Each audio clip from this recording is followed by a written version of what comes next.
Pues seguimos en directo, son las la 1:08 de la tarde y nos vamos a ir con nuestro osteópata y pedagogo Marco Antonio Cordero, que lo vamos a saludar en cuanto aparezca en pantalla y vamos a hablar como siempre, como cada viernes, de temas muy interesantes. Muy buenas, Marco. Buenas tardes, Rocío, ¿qué tal? Buenas tardes. Bueno, pues vamos a continuar con los temas relacionados con las relaciones, sobre todo relaciones de pareja. Vas a seguir dándonos consejillos. En este momento, en este día de hoy, en este viernes, vamos a tratar sobre, bueno, pues de los acuerdos, ¿no? De cómo llegamos a ciertos acuerdos dentro de las relaciones cuando tratamos temas más o menos delicados. ¿No es así, Marco? Exactamente. Hoy vamos a tratar un poquito ese tema, ¿no? De cómo alcanzar o cómo llegar a acuerdos delicados dentro de temas delicados en nuestras relaciones. Seguramente nosotros nos hemos visto en alguna situación incómoda o en alguna situación estresante con nuestra pareja.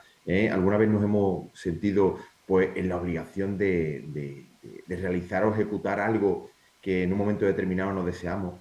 Y esto, pues, es un territorio que le podemos llamar velado, que no se tiene muy en cuenta y del que, por supuesto, no se habla demasiado o no se habla mucho a la hora de gestionar nuestras relaciones. Eh, es muy importante tener en Perdona, cuenta Marco, que... sí que le voy a decir a los compañeros de realización si pueden bajar porque no te oigo bien, si, que están hablando entre ellos y no escucho bien a Marco. Sigue, sigue. Vale. Te decía que muy a menudo se asume que en el universo de los vínculos afectivos la flexibilidad a la hora de relacionarnos pues, es mucho más alta de la real. Sin embargo, nos podemos sorprender o nos sorprenderíamos si tuviésemos en cuenta y dedicásemos un ratito a observar la cantidad de dinámicas que del día a día requieren pues, de un acuerdo explícito que no tenemos en cuenta o que no llegamos a acordar o que no lo llevamos a la práctica.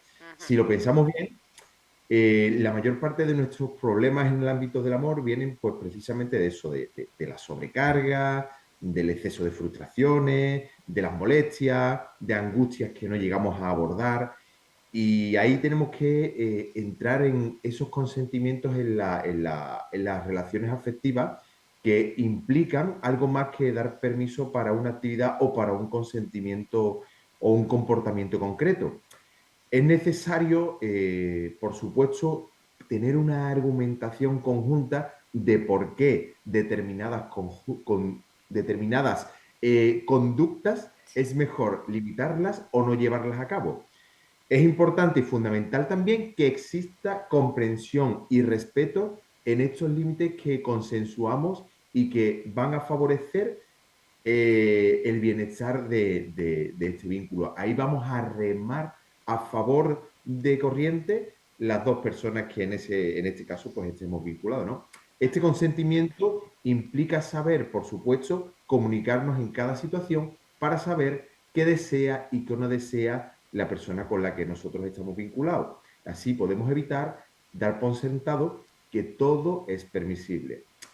Es fundamental tener muy en cuenta que el respeto mutuo requiere saber cuáles son los límites que tenemos cada uno en cada situación. Y eso es muy, muy, muy importante llevarlo a la práctica constantemente.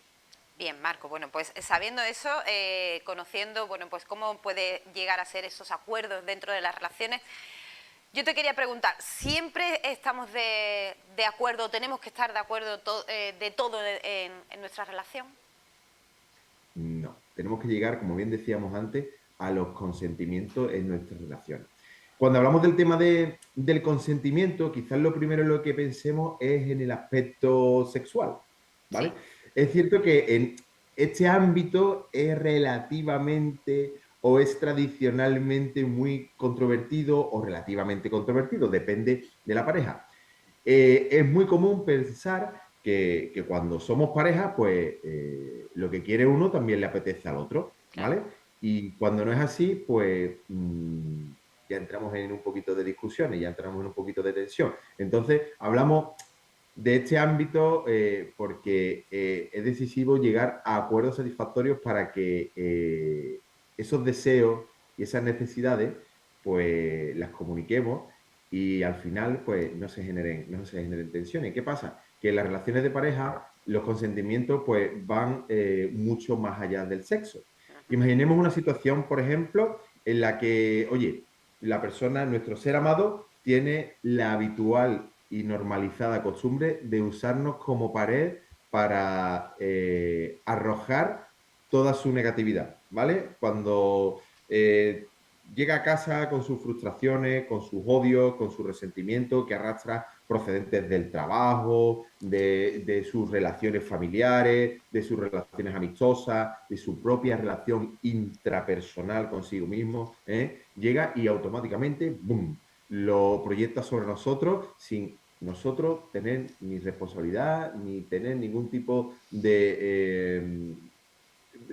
ya te digo, ni tener ningún tipo de responsabilidad con Claro. respecto a eso que a otra persona le ocurre, ¿no? Pues ser pareja tiene que implicar dejar espacio, ¿para qué? Para compartir esos problemas y ofrecer un soporte. Eso sí es cierto. Ahora bien, hay que poner límites emocionales. ¿Para qué? Para que sean respetados. ¿Para qué? Para que el otro no nos sobrecargue. Nadie tiene por qué usarnos de recipiente en el que, arrojar todo ese malestar interno. Esa sobrecarga puede llevarnos a un malestar bastante intenso, bastante inmenso y bastante desagradable. Y al final eso poco a poco va deteriorando la relación y la vinculación. Bien, Entonces, ahí hay que tener en cuenta esos consentimientos en las relaciones y hay que ponerlos muy en práctica. bien. Bueno, pues sí que es verdad que tenemos que llegar a esos acuerdos, pero cuéntanos, ¿cuáles son esos consentimientos a los que tenemos que tener en nuestras relaciones? Vale, ahora vamos a poner algunos ejemplos, ¿no? de límites en los que Sí, podríamos llegar, sí, deberíamos de llegar a acuerdos con el ser amado, ¿no? Por ejemplo, la intimidad personal es un derecho, perdón, es un derecho que muchas veces pues, es vulnerado, ¿no? Muchas de nuestras tensiones a nivel relacional son el resultado de comportamientos que traspasan estos límites. Hay conductas que no siempre hemos sabido pues, cómo detener y que terminan tarde o temprano pues colmando la paciencia, colmando la dignidad y colmando el bienestar. Por ejemplo, los consentimientos en las relaciones afectivas también tienen que ver con el respeto a la intimidad en todas sus formas, porque nuestra pareja tenga la costumbre de cogernos el móvil y leer nuestras conversaciones, eso al final no puede ser, nos puede llevar, la otra pareja trabaja desde la desconfianza y nosotros si ocultamos cosas o nosotros si tenemos un comportamiento inadecuado, pues también vamos a generar esa incomodidad y esa inseguridad. claro. Entonces, ni uno debería de coger el móvil al otro, ni el otro debería de generar actos que pueda generar desconfianza. Pero todo eso deberíamos de hablarlo, deberíamos de tenerlo muy en cuenta y deberíamos de gestionarlo en nuestro día a día.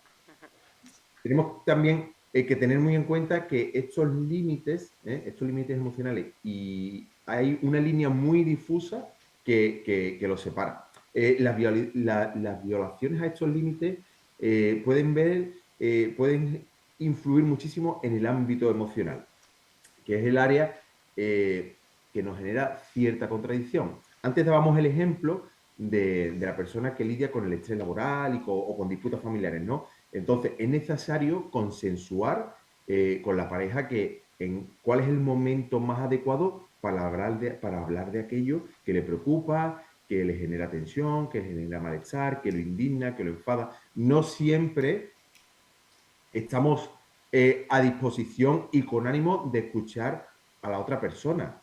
No siempre tenemos una actitud o una disposición de cómo nos gustaría o como deseamos o como la otra persona se merece. Entonces, tenemos que decidir, consensuar en qué momento tenemos que ponernos a gestionar ese tipo de situaciones, cuando es momento para hablar, cuando no es momento para hablar, cuando estamos, porque muchas veces llegamos a casa y uno quiere hablar o uno quiere solucionar un tema y el otro no está con ánimo y al final nos enredamos en una historia, en una película y empezamos a tirarnos trastos a la cabeza y empezamos a sacar y a irnos a otros momentos y a otras circunstancias de la vida que no tienen nada que ver con esta y al final montamos espectáculo muy desagradable que no tiene absolutamente nada que ver con eso que nos ocurre. Entonces, nuestra pareja puede escuchar nuestros problemas, pero no es obligación suya dar solución a lo que nos sucede. Nos puede dar apoyo, nos puede dar validaciones emocionales, pero no siempre va a estar a disposición y con ánimo de hacerlo. En resumen, que tenemos que preguntarnos cuál es el momento o el mejor momento para hablar de ciertas cosas. Y ya en las relaciones sexuales, pues tenemos que hablar de eso, de los consentimientos y las disposiciones y llegar a los acuerdos, ¿no? Y que sea mutuo, ¿no? Porque, oye, ¿tengo el consentimiento de mi pareja para tener contacto físico o interactuar sexualmente siempre que yo quiera? Esto nos puede resultar llamativo y no todos los miembros de una relación se hacen esta pregunta. Por término medio y por regla general, asumimos que el hecho de estar vinculado o tener una vinculación afectiva, la disposición y la disponibilidad del otro es absoluta. Pero nada más lejos de eso. Oye, estas suposiciones o dar por sentadas ciertas realidades ni nunca son buenas y menos en una relación de pareja. Los consentimientos en las relaciones afectivas, Rocío, también requieren de saber si la otra persona desea tener sexo o desea tener ciertas prácticas sexuales, porque a nosotros nos puede gustar algo mucho, mucho, mucho y a lo mejor a la otra persona no le gusta absolutamente nada y no nos damos cuenta de que o nos quiere satisfacer obligándose a cosas que le resultan o le generan incomodidad o que ni siquiera pues nos satisface o nos satisfacemos porque estamos en disparidad de opinión o en disparidad de gusto. Entonces, Claro. hay que llegar a un consentimiento mutuo. La comunicación en este ámbito es prioritaria y fundamental, porque tenemos que clarificar y, por supuesto, articular esos límites y esos gustos y esas prioridades. Bien. En esencia, y ya terminando, que me alargo, es cierto que cuando llevamos mucho tiempo con una pareja, solemos instalarnos en esa rutina relacional, en ese acomodamiento en el que creemos y pensamos y damos por hecho que todo vale, que todo es posible.